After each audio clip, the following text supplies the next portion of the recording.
Hi friends, ఇక్కడ చూడండి. ఇగో మన మోటార్ ఖరాబ్ అయింది కదా. మోటార్ ఖరాబ్ కావడం వల్ల ఇగో మన దున్య మడి అనేది మొత్తం ఇగో నెరబారింది మొత్తం. ఇప్పుడు నిన్న పిడి చేసాం కదా మోటార్. ఇగో మన ఇప్పుడు మోటార్ పెట్టాము. అగో ఆ మల్లె నీళ్ళు పోస్తుంది. ఇప్పుడు ఆ మల్లె పోసినాక మళ్ళీ ఇగో మన ఈ మల్లెకు పైప్ వేసుకోవాలి.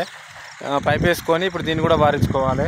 ఇగో చూడండి, కొంచెం మనం మోటార్ లేకపోవడం వల్ల, మోటార్ లేట్ అవ్వడం వల్ల, అందుబాటులో టైంకు డబ్బులు లేక జర ఇబ్బంది ఉండి తీయలేకపోయినా, లేట్ అవ్వడం వల్ల ఇలాంటి పరిస్థితి అనేది వచ్చింది. ఈ కష్టాలు అనేది రైతుకే ఉంటాయి. ఎందుకంటే మనం పెట్టిన పెట్టుబడి పెడతాం కాబట్టి దిగుబడి రాక, ఎందుకంటే ఆర్థికంగా చాలా ఇబ్బందులు ఉంటాయి. ఎందుకంటే మన ఖర్చు అనేది ఒకటే ఉండదు కదా, చాలా ఉంటుంది. కాబట్టి జర మోటార్ అనేది లేట్ అయింది, ఇబ్బంది అయిపోయింది. అందుకే ఇప్పుడు మనం నిన్న కొత్త మోటార్ తీసుకొచ్చి ఫిట్ చేసినాం. మల్లె పోస్తుంది. మళ్ళీ ఆ మల్లె నుంచి మనకి ఇప్పుడు ఈ మల్లె కూడా వేసుకోవాలి. ఇప్పుడు ఇట్లా లేట్ అవ్వడం వల్ల ఏంటంటే ట్రాక్టర్ దున్నేటప్పుడు మళ్ళీ దిగబడుతుంది.